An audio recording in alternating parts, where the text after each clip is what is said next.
Egyptians are black. The real Egyptians are black. Because the real Egyptians, they are real Africans. So those people in Lower Egypt, you see in Cairo, Alexandria, and the Falahins area, they were mixed between the Turkish, Mamluks, French, English, Romans.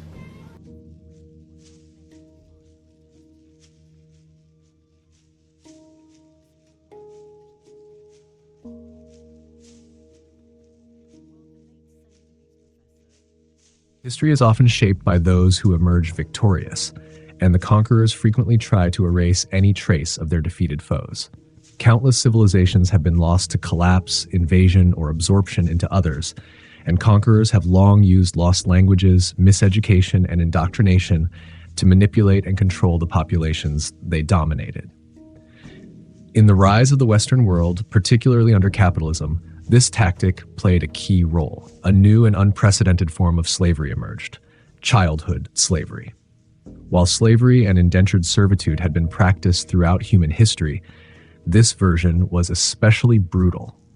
In the 15th and 16th centuries, European royals found themselves vastly outnumbered by commoners and slaves.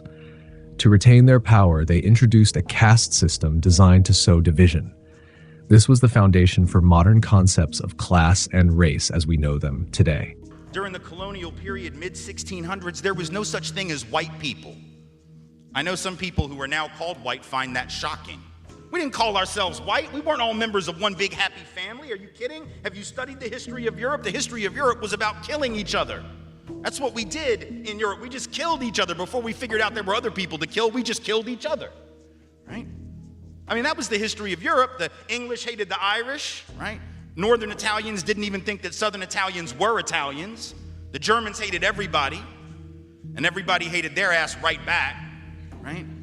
There was no team called white, no race called white, but all of a sudden, in the middle of the 1600s, there was. Why? Why was it suddenly necessary to create this thing called the white race? Well, because rich people can count, that's why. And so rich folks looked around, the ones that owned all the land, you know, in the colonies, the colonial elite looked around and they realized something, that they were heavily outnumbered by African enslaved folks, by European indentured servants who were just one level above a slave, or other Europeans who weren't technically indentured servants, but they were still peasants, didn't have any money, didn't have any land, and they could do the math. They added it up and they were like, damn, we got to figure out a way to split these folks apart from one another or they're going to rise up and take our stuff, right? Because after a while, these black folks who were enslaved Africans and these quote unquote white folks who were poor Europeans are going to figure out they're all getting played by these rich people, right? So ultimately the rich figure out they got to come up with some way to get somebody in that group on their team. The easiest thing is to get the poor Europeans. For this new form of slavery to function effectively, it was necessary to completely dehumanize Africans, portraying them as little more than animals.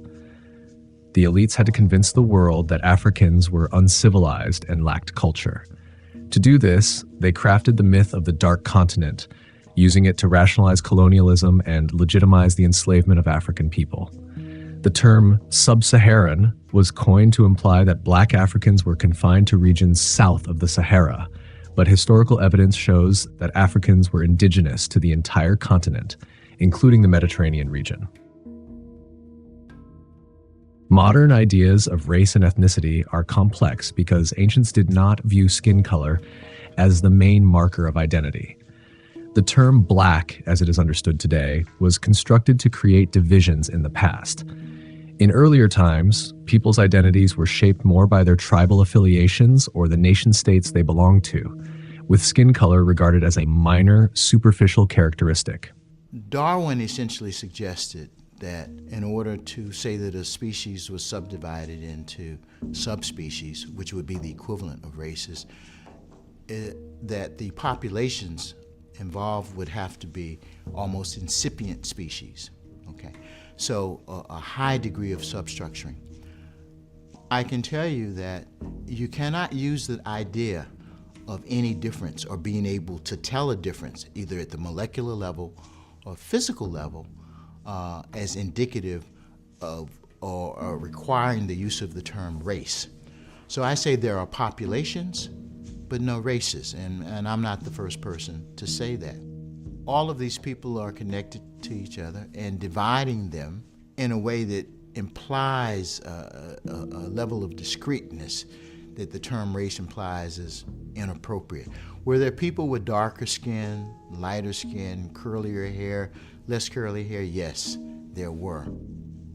There is no evidence that the ancient Egyptians who did medicine, who made observations, and sometimes detailed artwork about the environment around them, animals, plants, there's no evidence that they had a theory of human variation that would be commensurate or similar to notions of race as they were developed in Europe. When Narmer advanced from the south, he conquered the Delta region, uniting Upper and Lower Kemet.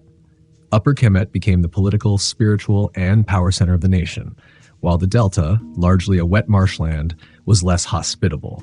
Early African farmers in the Second Cataract's seasonally dry channels learned to manage the river's annual floods. This expertise was brought to Kemet's expansive floodplain, leading to the rise of the Napata civilization in Upper Kemet. With centuries of accumulated knowledge, they could predict the flood seasons with great accuracy, turning the Delta's marshlands into some of the world's most fertile agricultural areas.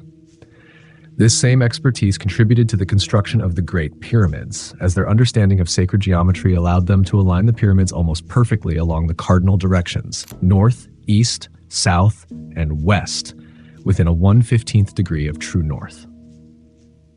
Although Tameri, Tanetjer, and Taseti had distinct identities, they were interconnected culturally, commercially, and spiritually. The exchange between these Nile Valley civilizations was dynamic, and the rise of Kemet marked an advancement in African science, philosophy, and agriculture, laying the groundwork for civilization itself. So the Greeks traveled to Egypt and said that the Egyptians were the faultless people. They said that they were the greatest people on earth, the most beautiful people on earth. They went to Egypt, the Greek mathematicians went to Egypt to study mathematics. Pythagoras spent 23 years studying math in Egypt. The Pythagorean theorem, a squared plus b squared equals c squared, was used in Kemet to build the pyramid at least 2,000 years before Pythagoras was born. Hippocrates, the Greek father of medicine, acknowledges Imhotep as the father of medicine. Imhotep was the designer of the step pyramid at Saqqara. The columns that are referred to as Greek columns, you can find them at Saqqara. So the elements of Greek design, Roman design, Greek philosophy all had their beginnings in ancient Kemet or Egypt.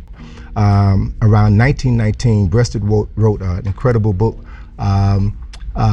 that documented his travels in Egypt and described the ancient Egyptians as dark-skinned people with woolly hair who were not unlike the Nubians who live in Egypt now.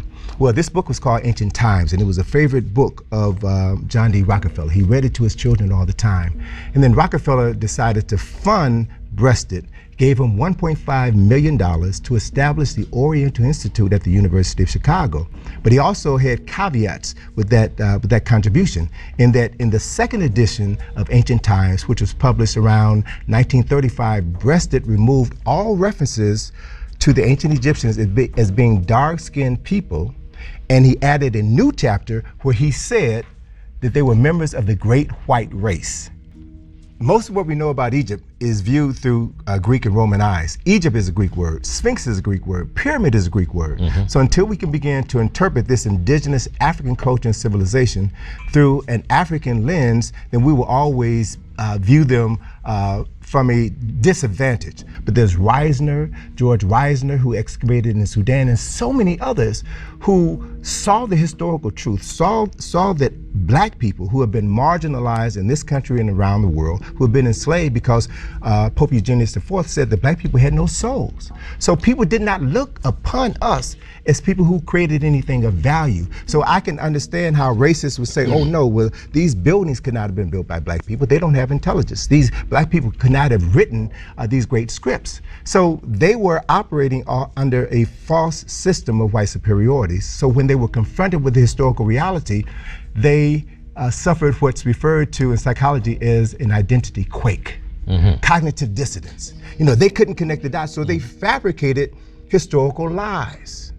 And so the work that we're currently engaged in right now is to tell the truth. We are literally digging up the truth, and the truth speaks for itself. The origins of Egyptology can be traced back to Napoleon Bonaparte's invasion of Egypt in the late 18th century. During a period when European colonialism was reaching its height, Napoleon's forces defeated the Ottoman Empire, which had ruled Egypt for centuries. The Ottoman Empire, also known as the Turkish Empire, first rose to power in the 12th century, aided by the Mamluks, a group of Eastern European slave soldiers who had overthrown their rulers and assumed control. In 1798, Napoleon led the French army into Egypt, quickly conquering Alexandria and Cairo. The pivotal Battle of the Pyramids marked the decline of the Ottoman and Mamluk rule, which had lasted for over 700 years. Alongside his military campaign, Napoleon brought an entourage of scholars whose research during the French occupation laid the groundwork for Egyptology as a field of study.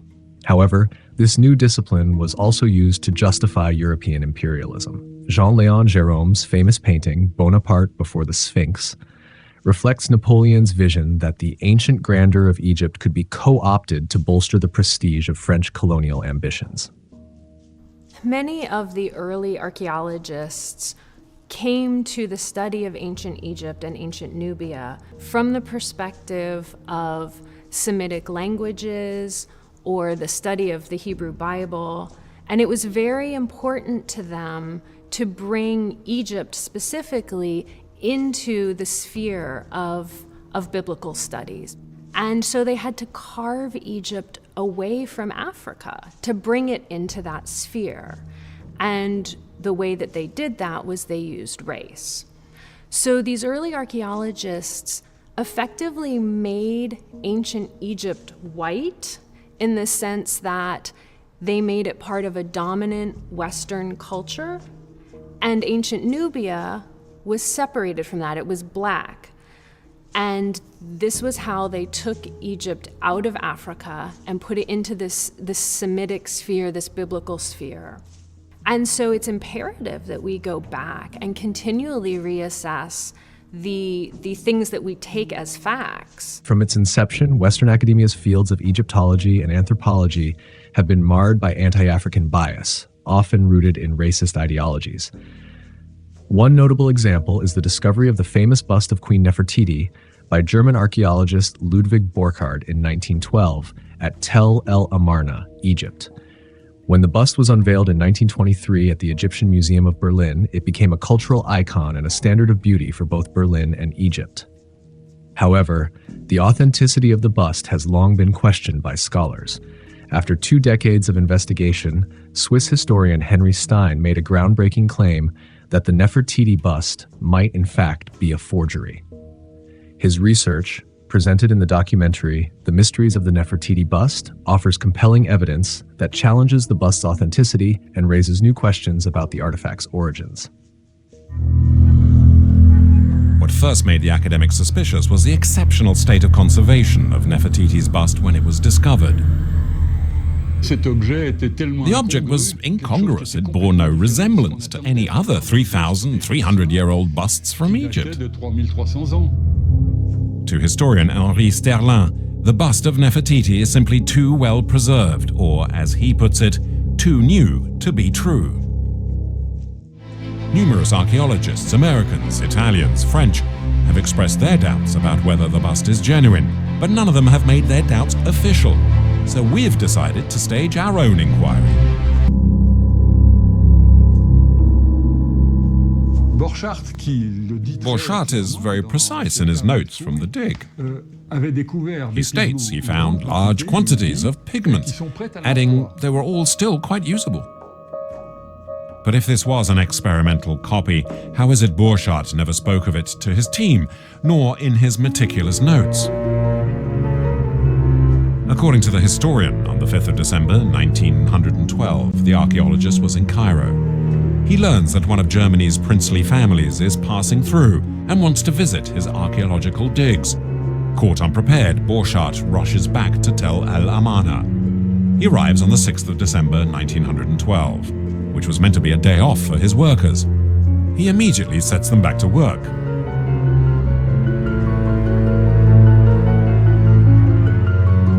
Later, he proudly shows their highnesses the fruits of his labor.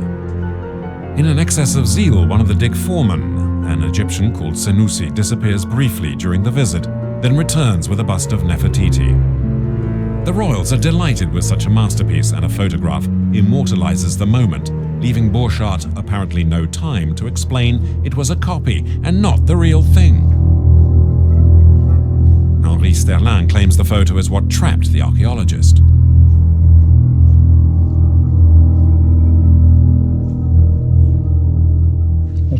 You couldn't just tell the royal visitors who are enthusing over the object, "Listen, you're mistaken, it's ridiculous."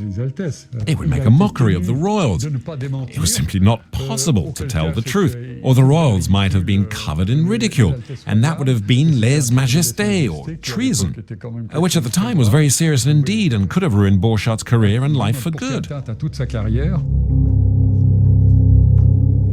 After the royals left, the bust mysteriously disappears for almost 11 years. Borchardt reportedly gave it to his sponsor, James Simon. It was the wealthy industrialist who had financed part of his expedition to Tel El Amarna. This wasn't an isolated event. In 2018, paleo artist Elizabeth Days unveiled a facial reconstruction of Nefertiti based on the questionable bust, which noticeably Europeanized her features. Similarly, in 2005, Dr. Zahi Hawass, Secretary General of Egypt's Supreme Council of Antiquities, revealed a digital reconstruction of the face of Nefertiti's son, King Tutankhamun. Yet the relief on his throne clearly shows him and his wife, Queen Ankhesenamun, with dark brown skin tones and features more closely resembling those found in modern-day Sudan and the Horn of Africa. With such stark contradictions, it raises concerns about other potential distortions made behind the scenes. Hollywood has played its own role in the whitewashing of ancient Kemet, continuously promoting the image of a European Egypt. But when we look at the murals and carvings on temple walls, we see a diverse population of melanated people with varying skin tones and hairstyles such as afros, braids, and locks. The discovery of the Rosetta Stone and the deciphering of ancient hieroglyphs, originally called Medu Nader, further complicated Western narratives. These translations revealed a sophisticated culture with advanced knowledge, forcing historians to reconsider their views.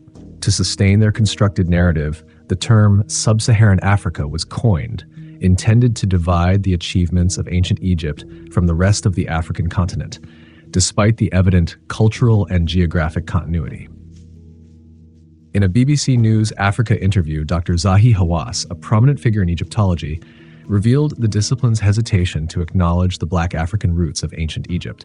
When questioned about the ethnicity of the ancient Egyptians, he responded by stating they were uniquely Egyptian. You cannot make any test. There is some studies to see that the shape of the skull looks like African, but still you will never put a final decision about the origin of the ancient Egyptian at all, because you need really to make a very comprehensive study by DNA, and this will take a long time. The question of how African the ancient Egyptians were remains a subject of ongoing debate. Many, including UNESCO scholars, now argue that the pharaohs and the broader ancient Egyptian population must be understood within a Black African context. The civilization of Kemet was far from homogeneous. The Nile Delta acted as a transcontinental highway linking Africa, Asia, and Europe. As a result, Kemet was a multicultural society with indigenous Africans contributing their cultures and traditions to the Nile Valley, while non-African populations also migrated to Egypt, settling in the Delta and along North Africa's coastlines. Egypt's prime location made it an attractive target for invaders over the centuries. The physical diversity in modern Egypt reflects the historical presence of people from Europe, Asia, and Arabia, mixing with local populations. However, if we look further back at ancient monuments situated far from the Mediterranean, it becomes evident that ancient Egypt was a distinctly African civilization. The history of pre-dynastic Egypt stretches back to the end of the last ice age, when the melting ice sheets caused the tropical jungles of northern Africa to dry up, prompting African tribes to move toward the life-sustaining waters of the Nile. This migration marked the beginning of a long, complex development of one of Africa's greatest civilizations. we went there to visit a beautifully painted prehistoric cave that was discovered in that region, just discovered in 2007. We went there. We were the second group to go there in 2008. We went with the discoverer of the cave. It has on the ceiling very beautiful prehistoric rock art depicting the people who lived there and their raising of cattle and various domestic scenes and that sort of thing. We're talking about black Africans. Yes. Over the course of thousands of years, the Sahara Desert developed as the tropical jungle gradually dried up. This environmental shift prompted eastward migrations, with many tribes settling along the banks of the Nile, joining other tribes from the south. The White Nile, which begins in Tanzania, flows northward and eventually merges with the Blue Nile in Sudan. The Blue Nile, originating near Lake Tana in Ethiopia, has also been a vital route for ancient African tribes migrating from the south. These migrations have followed the river's course northward since the Neolithic period, contributing to the rich tapestry of cultures and civilizations that would later flourish along the Nile. The Napta Playa find was announced by CNN as the Stonehenge of the Sahara. And it's a fascinating site. It does have megaliths. And however, the calendar circle that got a lot of attention is composed of smaller stones that come up to about your knee. But that forms a very interesting calendar circle, which has astronomical meaning. And that calendar circle is in a complex of megalithic large stone structures and alignments as well. Mm-hmm. Now, do we know anything at all about the people who created these structures? Yes, we know they were black African people. Their remains are studied anthropologically, and they were the people inhabiting the region of the time. Ancient Nubia and ancient Egypt share roots, common cultural roots in Northeast Africa, in the Sahara, and along the Nile Valley. The ancient Egyptians and the ancient Nubians can both be described, especially in the earlier periods, as being descendants of Northeast African indigenous populations.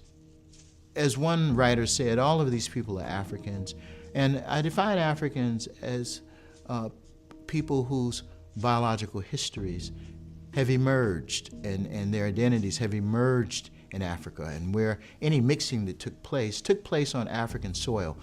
The Egyptians did not come from any place else other than the Nile Valley. Their identities and any other ancestry that they may have had were all forged together in that space. In ancient times, Egyptians identified themselves as Rimet and Keret, terms meaning the people of the Black Land. Historical inscriptions suggest that their origins can be traced back to the land of Punt, which corresponds to what is now Somalia and northern Kenya, regarded as their ancestral homeland.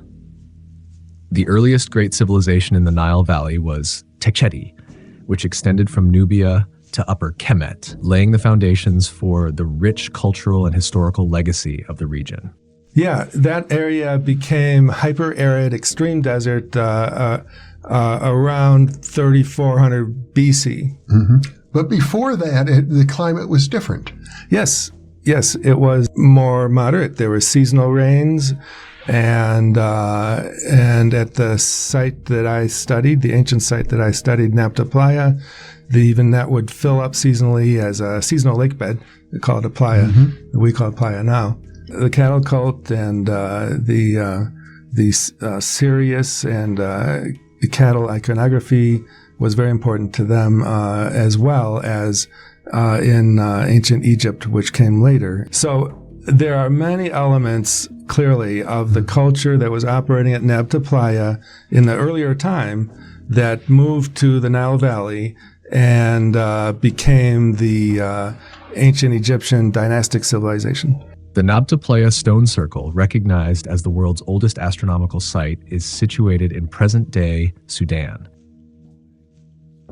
It developed in the Nubian desert as a ceremonial center during the Middle Neolithic period, archaeological investigations have uncovered hundreds of hearths, cultural artifacts, and numerous mummified cattle.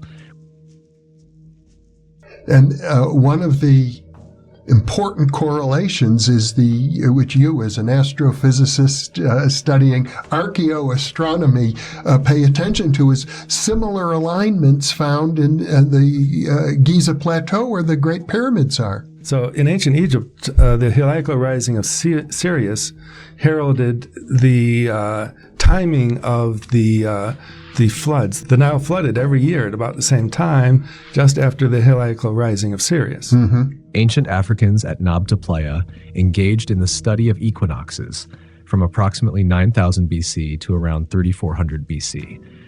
This site was significant for the development of geometry and the concept of pi, as well as for providing the earliest evidence of pastoral life. Archaeological discoveries indicate that these populations were Black Africans, indigenous to the entire continent of Africa, not solely the regions south of the Sahara. At about 3500 BC, the monsoon rains pattern moved further south. So Napta Playa region became extreme desert and had to be abandoned. And that's when the culture, the ancient Egyptian dynastic culture that shows many of the same elements, pops up in the Nile Valley. So you're suggesting maybe these people migrated north? Yes. Severe weather changes compelled the communities of the Green Sahara and Napta Playa to migrate toward the Nile Valley. These groups brought with them various traditions, including cattle worship, mummification, geometry, and astronomical studies. As the Napta Playa region became increasingly arid due to rapid climate change, these populations followed the Nile River's course, carrying their knowledge and sophisticated scientific insights along with them. Yes, so there's this very clear link from the astronomy at Napta Playa at around the time 4000 BC. We know from the anthropological evidence that the people just predating the dynastic civilization in the Napta Playa region were black African people. There were monuments, temples in Old Kingdom Egypt that were rebuilt to track the rising of Sirius as it moved. With their alignment of the temples was rebuilt to track the rising of Sirius as it moved through precession motion. And we found the same thing at Napta Playa. These megalithic stone alignments, they tracked the rising of Sirius and other stars as they moved through precession. These Africans from the south migrated into what would eventually be known as Upper Kemet, where they founded the early pharaonic dynasties. The Tashwinat mummy, also known as the Black Mummy of the Green Sahara, is a remarkable archaeological find dating back 5,600 years and representing the earliest evidence of advanced mummification practices in the world. Discovered in 1958 by Professor Fabrizio Mori in what is now Libya, this mummy predates the earliest Kemetic mummy by nearly a millennium. The remains belong to a 2.5-year-old boy who underwent a meticulous embalming process. His organs were removed, as indicated by incisions in his abdomen and chest, and an organic preservative was introduced to inhibit decomposition. He was wrapped in cloth adorned with an ostrich eggshell necklace and given a royal burial. And because of this very sophisticated form of evisceration, what we have is essentially the earliest form of complete mummification yet found in Africa. And it's interesting that everybody always goes to Egypt as the home of mummification, and yet in fact from the dates of the Black Mummy, there's certainly nothing like that going on in Egypt at that time. Anthropological research has shown that the populations of the Green Sahara during the early to mid-Holocene period were Black Africans. As climate change and the resulting desertification of the Sahara occurred, these groups were compelled to migrate. They carried with them advanced knowledge of mummification and the practice of cattle worship, traditions deeply rooted in their African heritage. These customs would continue to flourish as they settled in the Nile Valley, significantly influencing its cultural landscape. We found the bones and charcoal of cattle. So this was the really the very first hard evidence, archaeological evidence of some kind of ritual connected to the cattle cult. I find it very interesting that these animal-headed human figures exist outside of Egypt at such an incredibly early date. And then later in pharaonic culture you find exactly the same motifs repeated in the very sophisticated Egyptian art form. The Nile Valley was inhabited by diverse tribes and groups originating from the sources of the Nile, including the Green Sahara, Napta, Playa, and the Horn of Africa. Early pharaonic culture began to develop in the southern regions, specifically between Kusto and the city of Nekhen. It was this blending of early African innovation and knowledge that laid the groundwork for civilization and led to the emergence of the nation of Kemet. I find it quite extraordinary that this Central Saharan civilization shows all the features we generally associate with later Egyptian pharaonic culture, and mummification is a prime example. There are definite links between the two cultures. As to which came first, most Egyptologists would like to think Egypt, but I think a lot of this information from the Saharan cultures really must make us think again. Traditional Egyptologists have relegated the black presence in Egypt to the 25th dynasty, which they refer to as the Kushite period.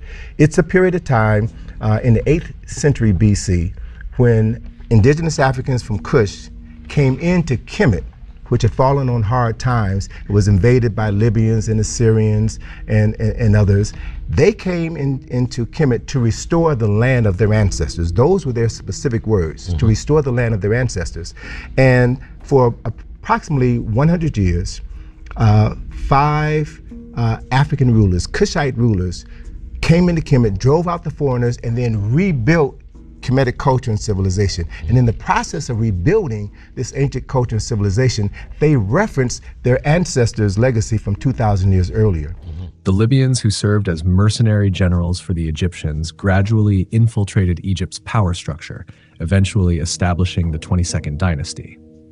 These Libyan rulers recognized that adopting Egyptian appearances and customs would help maintain control. However, their adherence to ancient Egyptian traditions often masked their true intentions, as they orchestrated state-sponsored plundering of Egypt's royal tombs in pursuit of wealth and gold. Despite presenting themselves as pharaohs, they never truly integrated into the fabric of Egyptian society.